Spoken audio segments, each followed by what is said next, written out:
Hi, my name is Deirdre Marsh Girardi, and I'm a curriculum specialist of English Language Arts here at Sacramento County Office of Education. In a bit, my colleague, Ku Vang, will be here joining us later in this presentation. This video, focusing on phonological awareness, will be helpful for any families with children who are learning to read, especially transitional kindergartners through first grade.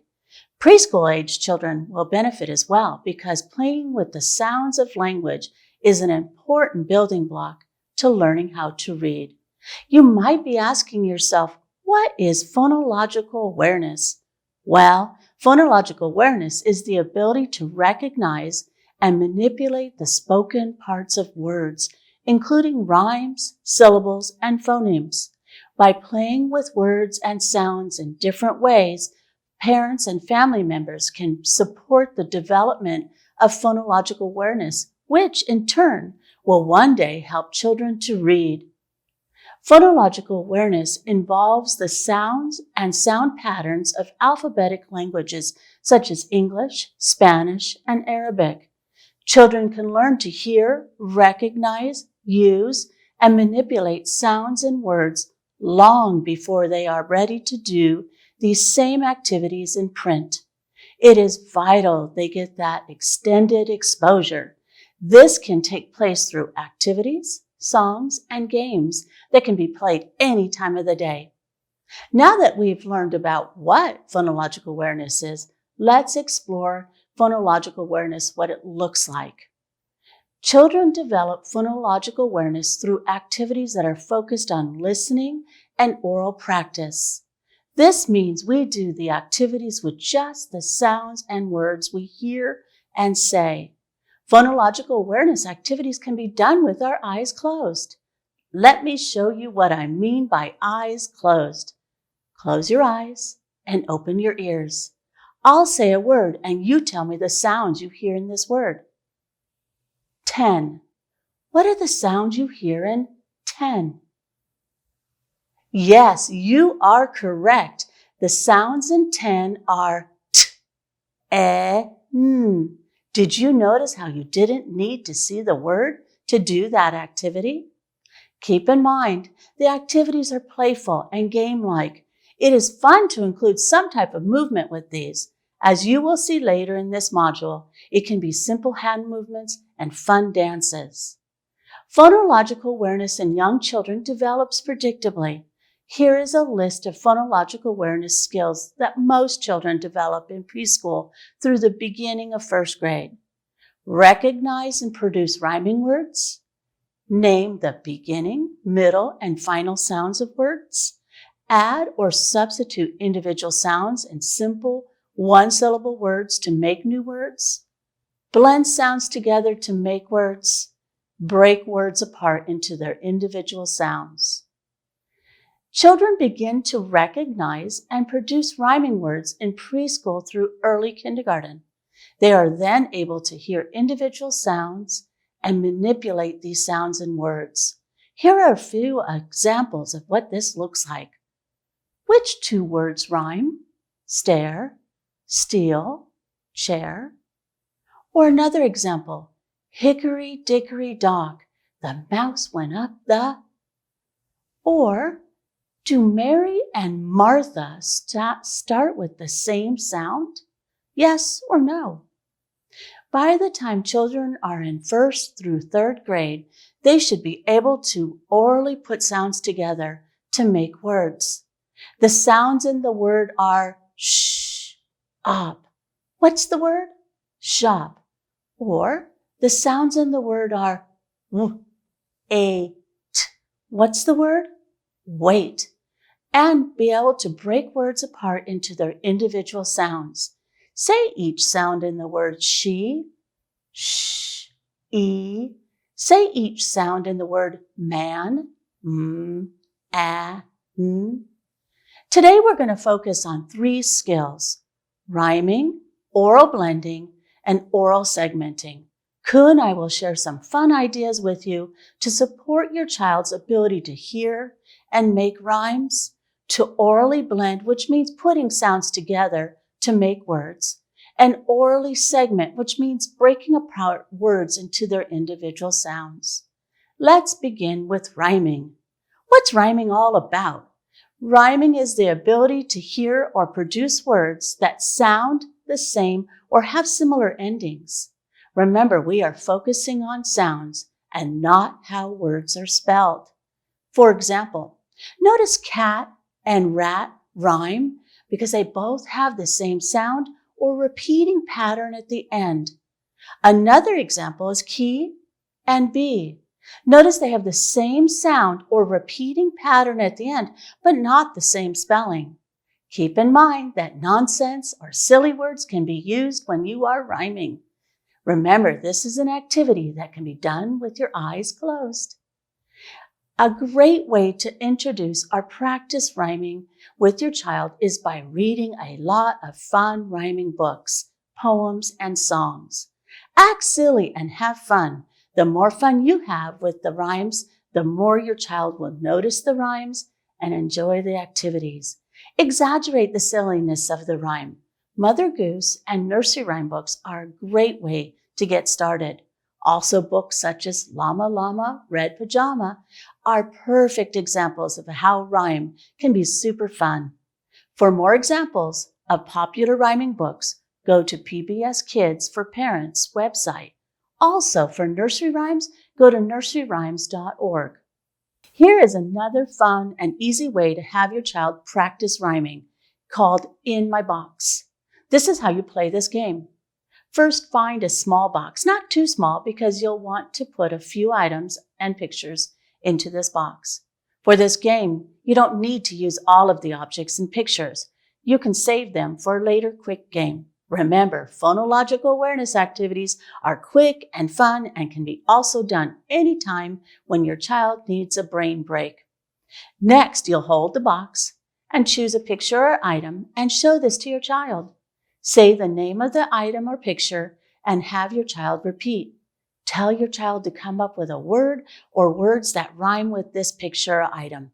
You may need to start off the rhyming by providing a couple of examples. Remember, nonsense or silly words count. In my box, I brought a box to share with you. I placed some items in this box that I found around the house. For example, I have a cup, and I have a spoon, and then I have a bear. Let's do one together. In my box, I have a bear. What rhymes with bear?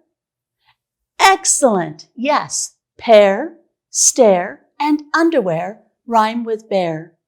After you are done with one of these, hand the box to your child and have them select an item and tell you words that rhyme with this item. Remember, silly or nonsense words count. You and your child can repeat this as long as their attention span allows. You can also have your child help you come up with different ways to play this game, such as your child chooses an item or picture and you both rhyme together. Does your child love to dance? Of course they do. This is a fun way to get your child up and moving while practicing rhyming.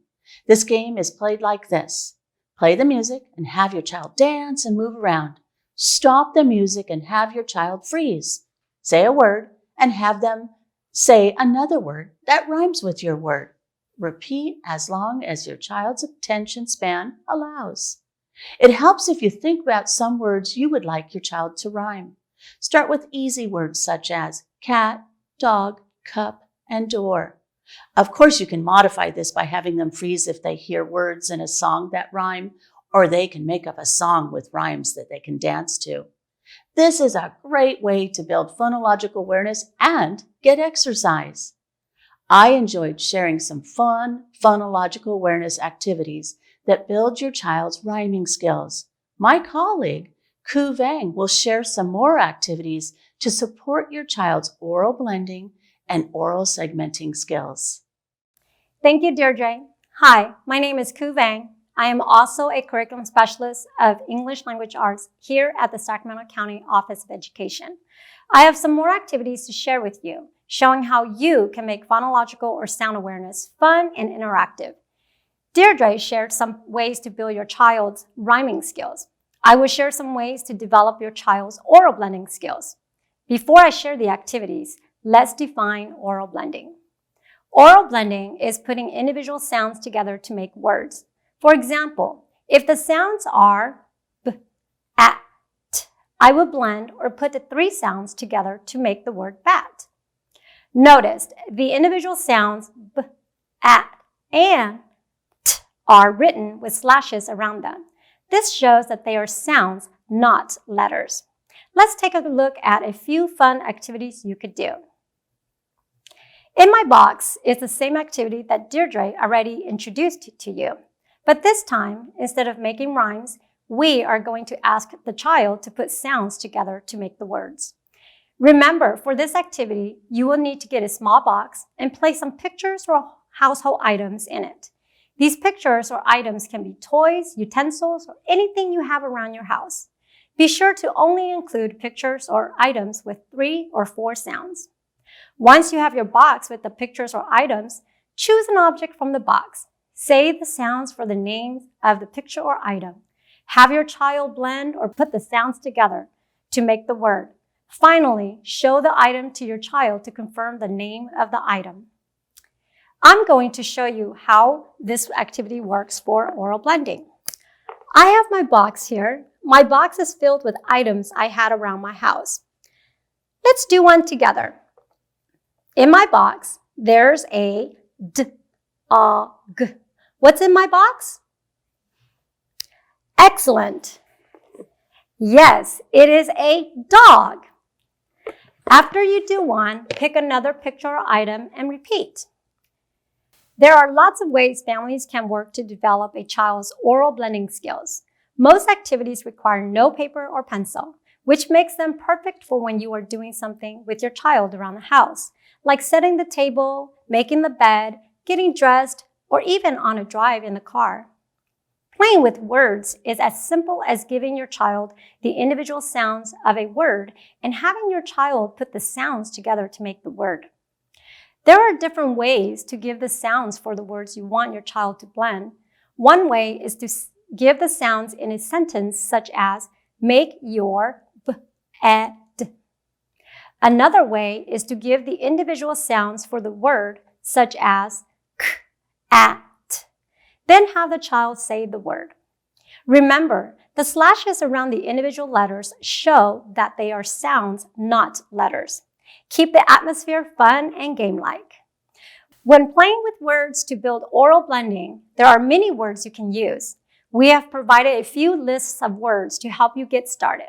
For younger children, start with words in sentences like put on your socks, or short 2-sound words such as at. When your child is ready, work your way up to 3 and 4-sound words. If a word is too difficult, try using a word with fewer sounds. Notice that in some words, there are sounds that are represented by a group of letters. For example, in the word speak, the E sound is spelled with EA. And in the word grass, the S is spelled with double S. Remember, oral blending is for children to listen for the individual sounds and put the sounds together to make a word. The focus in these activities is on the sounds, not the spellings. Oral segmenting is breaking words into individual sounds. This is the opposite of oral blending, where we put the sounds together to make words. For example, to orally segment or break up the word dog into individual sounds, I would say d-og. Remember, this is still building children's skills of hearing the sounds, not how the word is spelled. Play with words is an activity we just shared with you for oral blending. As you can see, all the activities we have shared so far can be used for more than one skill. As you are setting the table, making the bed, getting dressed, or out for a walk with your child, it is the perfect time for you to build your child's skills in oral segmenting, breaking apart the sounds and words. Visualize you and your child out for a walk. You might say the word is cup and ask, what are the sounds you hear in cup? Remember, building children's phonological or sound awareness should be fun and interactive. Don't forget, Any activity or game can be enhanced by adding movements. We could use movement to support oral segmenting. For this activity, you will not need any additional material. To practice oral segmenting or breaking sounds apart, give your child a short word with 3 or 4 sounds. For this activity, children will touch their heads for the beginning sound, their shoulders for the middle sound, and their toes for the end sound of the word. For words with 4 sounds, children would touch their knees for the 3rd sound and toes for the 4th sounds. How about we do one together? The word is make. Touch your head for the beginning sound, Now touch your shoulder for the middle sound, A. Finally, touch your toes for the end sound, K. To help you get started, we've provided some words with 2, 3, and 4 sounds to build your child's oral segmenting skills. You may also use names of common things your child sees around them, such as couch, dish, spoon, dog, or cat. Remember to start with words in sentences or short 2-sound words and work your way up to longer words. If a certain word is too difficult, try using a word with fewer sounds. When you are working with oral segmenting or breaking sounds apart with your child, always ask, what sounds do you hear in? Today, we shared a few fun and interactive activities to build phonological or sound awareness with your children at home. Here are some additional online resources with even more ideas to support your child's phonological awareness. For more phonological awareness activities, go to readingrockets.org, thereadingresource.net, and theearlychildhoodteacher.org. The possibilities are endless when you are having fun learning together. Well, that brings our presentation to a close. We thank you for spending time with us. We hope you have found this video valuable. Please be sure to check out the other video resources on the Sacramento County Office of Education website at www.scoe.net.